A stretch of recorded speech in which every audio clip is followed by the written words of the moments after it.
રાજકોટ જિલ્લાના જેતપુરમાં આવતીકાલે નગરપાલિકાની ચૂંટણીનું મતદાન યોજાશે। ભાજપ, કોંગ્રેસ, આપ અને અપક્ષ સહિત કુલ 140 ઉમેદવારો ચૂંટણી મેદાનમાં ઉતર્યા છે।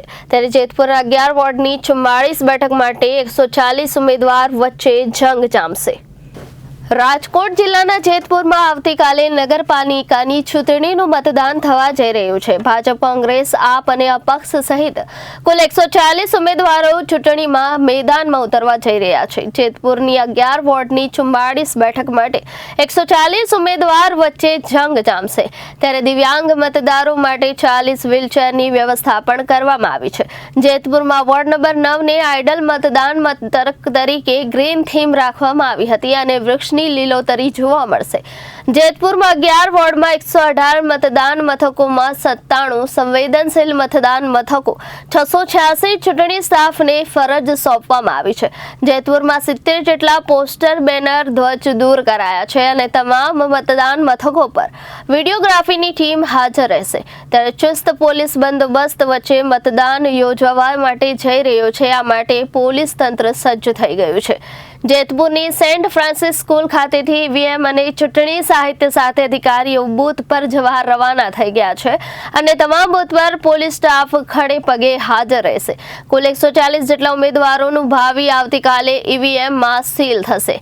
ઉલ્લેખનીય છે કે 11 વોર્ડ અને 44 બેઠકો પર કાલે મતદાન યોજાવા જઈ રહ્યું છે। આપણે આદર્શ આચારસંહિતા અન્વયે હાલ સુધીમાં આપણે બોર્ડ હોર્ડિંગ્સ છે એ છેલ્લા ચૂંટણી પ્રચારથી લઈને અત્યાર સુધીમાં આપણે 70 થી 75 જેવા બોર્ડ્સ અને હોર્ડિંગ્સ, પોસ્ટર કે જે એમને મંજૂરી વિના લગાડેલા હતા એ આપણે ઉતારેલા છે। આ સિવાય આપણે જેતપુર નવાગઢ નગર સંયુક્ત નગરપાલિકામાં 11 વોર્ડમાં ટોટલ 44 બેઠકો ઉપર આપણી ચૂંટણી થઈ રહી છે।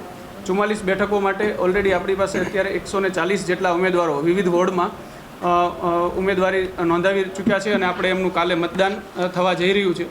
ત્યારે સૌપ્રથમ તો આપણે વાત કરીએ કે આજે રિસીવિંગ ડિસ્પેચિંગ બાદ સમગ્ર ટીમ છે, અમારી ટીમ છે એ દરેક બૂથ ઉપર પહોંચી જશે। આપણા 118 બૂથ છે, વોર્ડ દરેક વોર્ડના અલગ અલગ લેખે 118 બૂથ છે। 118 બૂથ ઉપર આપણો 690 જેટલો સ્ટાફ છે એ આ મતદાનની પ્રક્રિયા માટે આજે રવાના થશે અને આપણો 690 જેટલો સ્ટાફ છે એ દરેક બૂથ ઉપર પહોંચી મતદાન મથક ગોઠવવાની વ્યવસ્થા અને ત્યારબાદ કાલે જે મતદાનની પ્રક્રિયા છે એના માટે આગળની કાર્યવાહી આપણે કરીશું। હાલની પરિસ્થિતિમાં આપણે આદર્શ આચારસંહિતા લાગી ત્યારથી લઈ અને અમે આ આદર્શ આચારસંહિતા અમલ માટે આ પ્રમાણેની કાર્યવાહી કરેલ છે અને એક જાહેર જનતાને, જેતપુર નવાગઢની જાહેર જનતાને એક અમે અપીલ પણ કરીએ છીએ કે કાલે મોટી સંખ્યામાં, બહોળી સંખ્યામાં મતદાન કરે, આપના નજીકના બૂથ ઉપર જઈ અને આપના મતાધિકારનો ઉપયોગ કરો।